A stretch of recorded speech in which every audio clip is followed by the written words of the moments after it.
आदरणीय मीडिया बंधुओं, देवियों और सज्जनों, आज ये प्रेस कॉन्फ्रेंस जैसा पीछे बैकड्रॉप बोर्ड पे देख रहे हैं, ये 4 मुद्दों को लेकर खासकर हमने आयोजित की है। अभी पिछले कुछ दिनों से जैसे आप देख रहे हैं, हम लोगों ने राजघाट पे धरना प्रदर्शन किया सीएपीएफ जनरल एडमिनिस्ट्रेशन बिल 2026 के खिलाफ। और जैसा आप सब जानते हैं कि ये जो बिल था सीएपीएफ जनरल एडमिनिस्ट्रेशन बिल, ये कोई सीएपीएफ के जनरल एडमिनिस्ट्रेशन से संबंधित नहीं था। उसमें नाम सीएपीएफ जनरल एडमिनिस्ट्रेशन है, लेकिन सीएपीएफ से संबंधित कोई भी चीज नहीं थी। उसमें जो सीनियर एडमिनिस्ट्रेटिव ग्रेड है, एसएडी ग्रेड, उसका 50% आईजी रैंक पे उनके लिए वो पोस्ट रिजर्व किया है और एडीजी रैंक पे 67% पोस्ट रिजर्व किया है। बाकी एसडीजी डीजी वो ऑलरेडी उनके पास थी।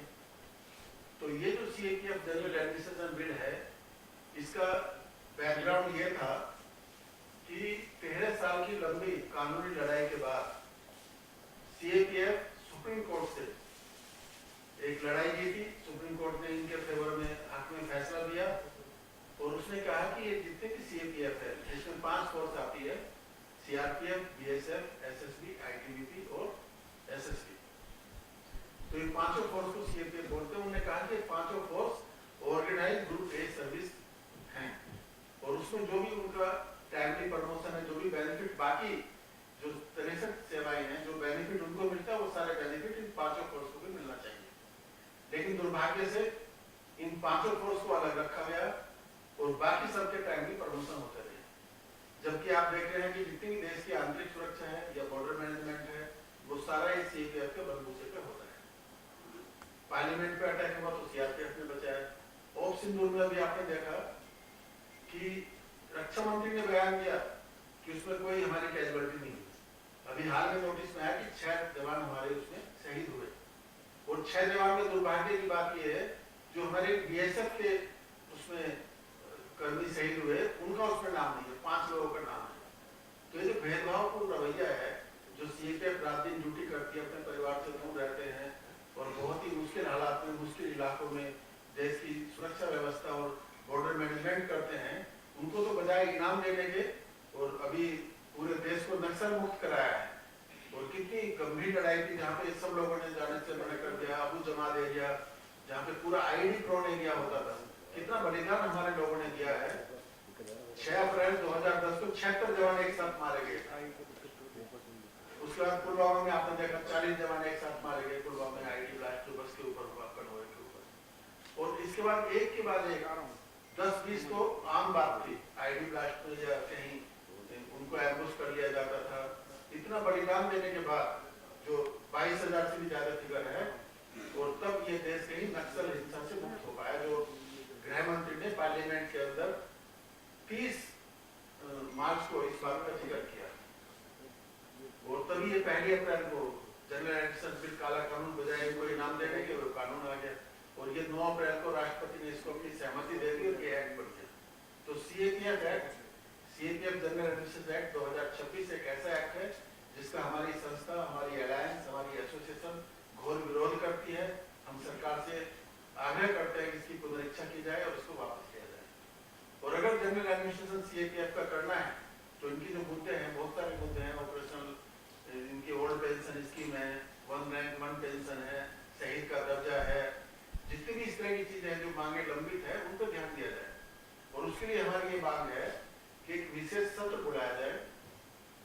पीएम अगर संभव हो तो खुद उसको प्रिजाइड करें और नहीं तो गृह मंत्री प्रिजाइड करके पूरी सीएपीएफ में जितने भी उनके कैडर ऑफिसर है, जवान है, सभी रैंक को मिला के उनकी जो जो समस्याएं हैं, क्या मुश्किल हालात है, क्वार्टर नहीं है, पारिवारिक वो नहीं है, छुट्टी टाइम से नहीं मिल पाती है, काम सरकार कह देती 100 दिन छुट्टी मिल जाएगी, लेकिन वो घोषणा कार्य में रह जाती है। ग्राउंड सिचुएशन ऐसे अचानक चुनाव आ जाते हैं, चुनाव के बाद कोई दूसरा कमिटमेंट आ जाता है और वो एक के बाद एक छुट्टियां कैंसिल होती चली जाती है। आज की तारीख में इन सीएपीएफ में 93,000 वैकेंसी है। अभी हम एक रोज यहाँ लोधी स्टेट में जा रहे थे किन्हीं के पास मिलने, तो हमने देखा मोर्चे में एक सब इंस्पेक्टर ड्यूटी देखा है। तो जो पहले सिस्टम होता था एक समयबद्ध प्रमोशन होता था। सिपाही से लैंसनायक बनता था, लैंसनायक से नायक बनता था, उसके बाद हवलदार बनता था। तो वो सारा जो कमांड स्ट्रक्चर था वो पूरा चरमराया हुआ है। तो अभी जो सेक्शन 2IC होता था, सेक्शन कमांडर होता था, ऐसी प्लाटून 2IC, प्लाटून कमांडर, ऐसी कंपनी कमांडर, कंपनी 2IC। तो असली जो फाइटिंग यूनिट है सीएपीएफ में वो सेक्शन, प्लाटून और कंपनी है। उसी से बटालियन और पूरी जो ऑर्गेनाइजेशन है वो उसका संरचना बनी हुई है।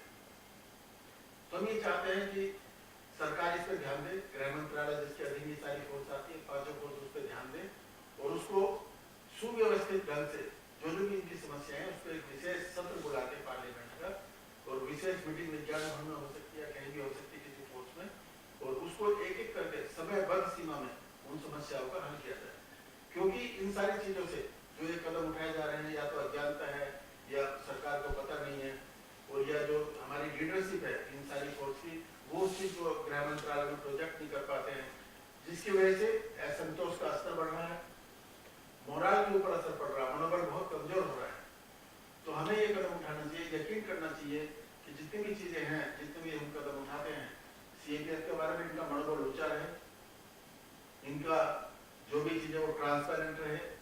अभी मैं देख रहा हूँ कई बार अभी हमारे साथी बता रहे थे कि जो ट्रांसफर पॉलिसी है वो कोई ऐसी स्वस्थ ट्रांसफर पॉलिसी नहीं है। अभी जो 9 अप्रैल को हम लोगों ने धरना प्रदर्शन किया था राजघाट बापू की समाधि पे, उसमें हमारे अधिकारियों की जवानों की कुछ फैमिलीज भी शामिल हुई थी। तो उनको चुन चुन के टारगेट करके पहचान के और उनको ट्रांसफर कर दिया गया समय से पहले। तो ये चीज बहुत दुर्भाग्यपूर्ण है कि इस तरह का आप रवैया अख्तियार करते हैं जो हमारा संवैधानिक हक है, जो रूल ऑफ लॉ, कानून के अंदर जो चीज हम लोग आगे सरकार को अनुशासित तरीके से शांतिपूर्ण ढंग से प्रोजेक्ट करना चाहते हैं, उसको भी आप गलत दिशा में ले जाते हैं कि ये चीज नहीं है। तो वो हमारा हक होना चाहिए सीएपीएफ का। रिस्ट्रिक्शन है, ठीक है, हम कोई चीज सरकार विरोधी या राजनीति विरोधी या किसी नियम विरोधी नहीं करते हैं। शांतिपूर्ण ढंग से हम सीएपीएफ के जवानों का, अधिकारियों का, जो 13,000 कैडर ऑफिसर है उनका, अभी 16 साल में हमारे असिस्टेंट कमांडेंट की पदोन्नति हुई अभी 2-3 दिन पहले, 16 साल में, जबकि 16 साल में दूसरी सेवाओं के अधिकारी कहां से कहां पहुंच जाते हैं। जो जूनियर एडमिनिस्ट्रेटिव ग्रेड, फिर सीनियर एडमिनिस्ट्रेटिव ग्रेड, फिर हायर एडमिनिस्ट्रेटिव ग्रेड, तो एट पार प्रमोशन होना चाहिए। ऐसा नहीं होना चाहिए क्योंकि जब भी कोई चाहे जवान हो चाहे अधिकारी हो किसी ऐसे बल को ज्वाइन करता है जहाँ पे देश सेवा के लिए और त्याग करने के लिए वो जाता है, तो उसके मन में भी बहुत आशाएं होती है, उसकी एस्पिरेशन और एम्बिशन है कि वो भी समय समय पर प्रमोशन मिले, उसका भी गांव में, समाज में, जिस मोहल्ले में, उसके रिश्तेदारों में लोगों को पता चले कि ये अच्छी ड्यूटी कर रहा है और टाइम पे प्रमोशन ले रहा है। तो ये जिम्मेदारी हमारे डिपार्टमेंट की सीएपीएफ के जो लीडर्स हैं, जो उसको हेड कर रहे हैं, उनकी है, और गृह मंत्रालय की है जो इन सारी फोर्स जिसके अधीन आती है। तो अभी ये तो मेरा जनरल एक मन की बात थी। अभी जो मैं आपको इसका एक जनरल थीम जो आज की प्रेस कॉन्फ्रेंस है, जो आउटलाइन है, उसके बारे में बताऊंगा। मैं ये स्पष्टता के साथ कहना चाहता हूं कि ये प्रेस वार्ता किसी सरकार, किसी राजनीतिक दल या किसी संस्था के विरोध में नहीं है। जो ऐसे एक बार माहौल बीच में बना दिया कि शायद हम जो बात करते हैं हमारी अलायंस ये सीएपीएफ वर्सेस आईपीएस ऑफिसर हो गया, ऐसा नहीं है। IPS officer all India service है, वो आए और उसमें अच्छे लोग भी हैं, बुरे लोग भी हैं, तो हमें उनके आने से कोई आपत्ति नहीं है। लेकिन अगर 50% वो हमारे यहाँ आईबी रैंक में आना चाहते हैं तो हमारे लोग भी 50% राज्यों में जाएं। ये म्यूचुअल होना चाहिए। जो डेपुटेशन सिस्टम है एक दूसरे के हित में होना चाहिए। अब उसमें नहीं कि बाहर से तो आप आ रहे हो और हमारे लोग जा नहीं रहे, और उसमें वो नाम क्या कहते हैं कि जनरल कोऑर्डिनेशन की जरूरत है। कोऑर्डिनेशन लैंड ऑर्डर में सीआरपीएफ के साथ हो जाएगा। जो 3 बॉर्डर गार्डियन फोर्स है, बीएसएफ, एसएसपी और आईटीबीपी, उसमें क्या कोऑर्डिनेशन करेंगे? वो तो अपने काउंटर पार्ट से करते हैं। और सच्चाई ये है ग्राउंड पे जो भी कोऑर्डिनेशन होता है वो काउंटर पार्ट लेवल पे होता है। अगर एक बटालियन मूव होती है तो बटालियन कमांडर एसएसपी से बात करेगा, अगर कंपनी मूव होती है कंपनी कमांडर अपने काउंटर पार्ट से बात करेगा, और अगर हमारे प्लाटून कमांडर तो प्लाटून अपने एसएचओ से कंसर्न थाने से कोऑर्डिनेट करेगा। तो कोऑर्डिनेशन तो इतने साल से जब से फोर्स खड़ी हुई है 1939 से सीआरपीएफ है, ऐसी बाकी सब फोर्स 1962, 63, 69 और ये उसके बाद खड़ी हुई है। तो तब से लगातार कोऑर्डिनेशन में तो कोई कमी नहीं है। बहुत अच्छा ड्यूटी हो रही है, सब लोग उसको अप्रिशिएट कर रहे हैं। ये अचानक रातों रात देश को नक्सल मुक्त किया और ये कोऑर्डिनेशन की बात आ गई, तो ये चीज दुर्भाग्यपूर्ण है, इसको सरकार को सोचने की जरूरत है। हमारी ये पहल भारत के संविधान, विधि के शासन, rule of law should be simple, प्राकृतिक न्याय जो नेचुरल जस्टिस है, उनके सिद्धांतों, संस्थागत गरिमा, निष्पक्ष और प्रशासनिक व्यवस्था के समर्थन में। हम जो भी एस्टेब्लिश्ड सिस्टम है उसके खिलाफ नहीं, लेकिन उसमें ट्रांसपेरेंसी रहनी चाहिए, डिग्निटी रहनी चाहिए, निष्पक्षता, इंपार्शियलिटी रहनी चाहिए, उसमें किसी को आप अनड्यूटी टारगेट नहीं करना चाहिए। जैसे हमारी महिलाएं जिन्होंने राजघाट पर हिस्सा लिया, तो उसमें क्या बुराई है, वो उनका संवैधानिक अधिकार है, वो अपनी व्यथा बता रही है सरकार को शांतिपूर्ण ढंग से, तो उसको इस तरह से टारगेट करना, परिवार तक जाना, वो बहुत गलत है, उसका हम बहुत घोर विरोध करते हैं। Alliance of God x collaborative forces welfare association देश भर के पूर्व अर्धसैनिक बलों के अधिकारियों और जवानों का एक जिम्मेदार, विश्वसनीय और राष्ट्र हित के प्रति समर्पित संगठन है। जैसा कई लोग ऐसा सोचते हैं कि शायद ये एसोसिएशन तो एंटी गवर्नमेंट है, ऐसा नहीं। हम लोग तो कम्प्लीमेंट्री है, हम लोग तो जो कमी है उसको बता रहे हैं, तो जो काम डिपार्टमेंट नहीं कर पा रहा उसको उनका ध्यान आकर्षित करते ये करो, इससे बल्कि एफिशिएंसी बढ़ेगी और घर का मनोबल भी बढ़ेगा। अपने जीवन का सर्वोत्तम समय राष्ट्र की सेवा, सुरक्षा और अखंडता के लिए समर्पित किया है। इसलिए जब भी हमें यह प्रतीत होता है कि किसी प्रशासनिक निर्णय से न्याय, निष्पक्षता अथवा बलों का मनोबल प्रभावित हो सकता है, तब हम अपनी बात रखना हम अपना नैतिक दायित्व समझते हैं। जितनी बार भी हमने, चाहे जंतर मंतर हो, चाहे राजघाट हो, चाहे और कोई फोरम हो, जब भी प्रेस कॉन्फ्रेंस की है या कोई भी मीडिया बंधुओं ने हमारी सीएपीएफ की आवाज को मीडिया में डाला है, तो यही उसका कारण रहा है कि जो भी सीएपीएफ को जिस चीज के वो हकदार हैं वो चीज नहीं मिल पाती है, तो वो आवाज हम सरकार के कानों तक पहुंचाना चाहते हैं। हम सरकार के विरोधी नहीं है, हम किसी राजनीतिक विचारधारा के भी विरोधी नहीं है, हम केवल यह चाहते हैं कि प्रत्येक निर्णय संविधान, कानून और प्राकृतिक न्याय के सिद्धांतों के अनुरूप हो।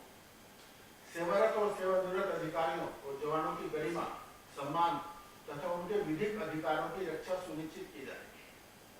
हमारा दृढ़ विश्वास है कि मजबूत संस्थाएं भय से नहीं बल्कि न्याय, पारदर्शिता, निष्पक्षता और विश्वास से निर्मित होती है। कोई भी देश में या विदेश में जितनी भी कोई इंस्टीट्यूशन बनती है, ग्रो करती है, वो भय से कभी उससे कोई फायदा नहीं होता है। आप डरा के कोई काम नहीं कर सकते, वो टेम्परेरी मेजर है जो नहीं करना चाहिए। न्यायपूर्ण होना चाहिए, निष्पक्ष होना चाहिए, विश्वसनीयता बढ़नी चाहिए, तब उसको पूरी फोर्स जो है एक्सेप्ट करती है। हमारी अपील किसी व्यक्ति विशेष के लिए नहीं बल्कि इन सिद्धांतों के लिए है जो हमारी लोकतांत्रिक संस्थाओं को मजबूत बनाते हैं। हमारा उद्देश्य किसी संस्था को कमजोर करना नहीं बल्कि उसकी विश्वसनीयता, निष्पक्षता और जनविश्वास को अधिक सुदृढ़ करना है। जितना भी हम लोग यहाँ आपसे बातचीत कर रहे हैं, हम सीएपीएफ के हित की बात कर रहे हैं, सरकार के हित की बात कर रहे हैं।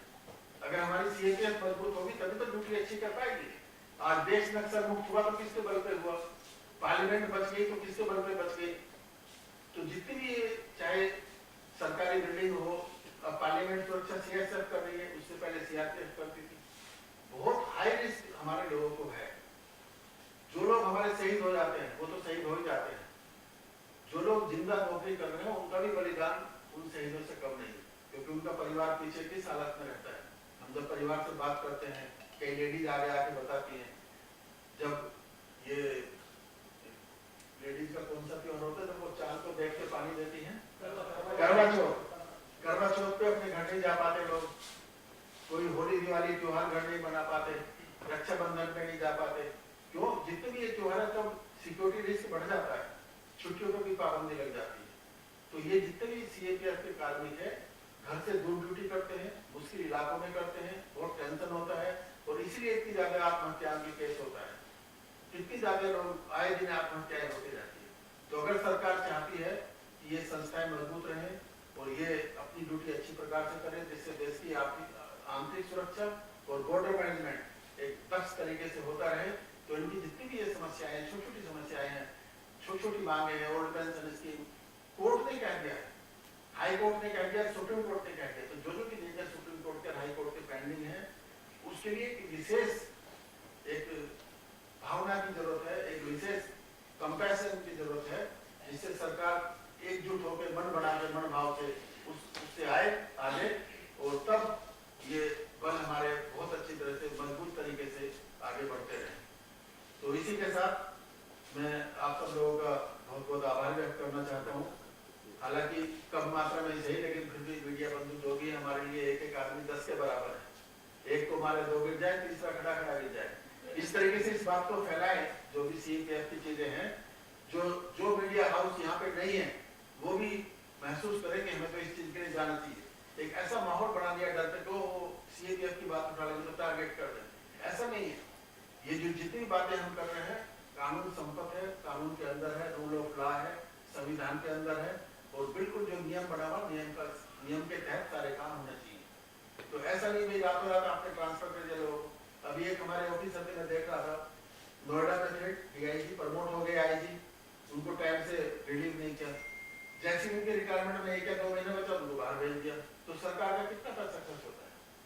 तो ट्रांसफर पॉलिसी गृह मंत्रालय से अप्रूव होनी चाहिए, उसमें भी पारदर्शिता होनी चाहिए, जो जवान अपना बच्चों की पढ़ाई, अपना मकान और घरेलू जितनी भी चीजें उसको प्लान कर सके। ऐसे नहीं कि आर्बिट्रेरी तरीके से और मन में आया कि चलो अच्छा हो ये इसने ऐसे कर दिया तो उसको उठा के बात कर दिया। तो जो संस्थाएं हैं, जो ये फोर्स है, ये तभी मजबूत होगी जब रूल ऑफ लॉ सुप्रीम होगा, जो कोर्ट ने निर्देश दिया है जब उसको आप लागू करेंगे, और जो भी इनके कल्याण संबंधी सुविधा दिया CFF के जवानों को वो कम है। 100 दिन की छुट्टी भी मैं कहता हूँ कम, क्वार्टर दिया जाए, छुट्टी दिया जाए, उनके प्रति बहुत सहानुभूति बढ़ती जाए, और उनको लगना चाहिए कि पूरी सरकार उनके साथ है जो वर्दी पहन के ड्यूटी करते हैं। कितने लोग हमारे शहीद हो गए, कई 1-1 साल की नौकरी में शहीद हो गए। मुझे पता है, एक बार मैं रात को किसी रेड में जा रहा था, तो एक जवान उसी दिन ड्यूटी पे आया था, पहले दिन, और पहले दिन मारा गया। तो ब्लास्ट आया, ब्लास्ट बेचारा जिप्सी के सीट के नीचे भी घुसा, फायरिंग भी किया, पर बच नहीं पाया। तो कई लोग ऐसे जो 40 साल नौकरी करते हैं, कभी गोली चलाने की जरूरत नहीं पड़ती, बैरंगी भर्ती होते, बैरंगी चले जाते हैं। तो ये जो है रिस्क बहुत है, और जो CPF देश में जो ड्यूटी कर रही है, बहुत सख्त ड्यूटी है, इसको सरकार को पहचानना चाहिए। मीडिया बंधुओं को इस चीज को बहुत बड़े चढ़ाते, जहां भी उनके संपर्क है, ऐसे करते जो सरकार का ध्यान CPF की समस्याओं की तरफ आकर्षित हो, कि क्या ऐसा गलती कर दी CPF ने जो कोर्ट के आप केस नहीं मान रहे, सुप्रीम कोर्ट के निर्णय को नहीं मान रहे। सुप्रीम कोर्ट ने कहा कि ये सारी CPF force organised group A service है, इनको टाइमली प्रमोशन मिलना चाहिए, पर नहीं कर रहे। हाई कोर्ट ने कहा कि ये आर्म्ड फोर्स ऑफ यूनियन है, इनको और पेंशन दो, तो नहीं मान रहे। तो ये चीज जो है, जो हठधर्मिता है, ये बहुत दुर्भाग्यपूर्ण है, और हम आशा करते हैं कि सरकार को समझ आए और वो समझे कि ये जो हम बात उठा रहे हैं, ये उन्हीं की बात उठा रहे हैं जो उनको करना चाहिए, उसमें हम सपोर्ट कर रहे हैं। और इसलिए CPF के हाथ मजबूत किए जाए, उनकी समस्याओं पर तत्काल ध्यान दिया जाए। जय हिंद, जय भारत।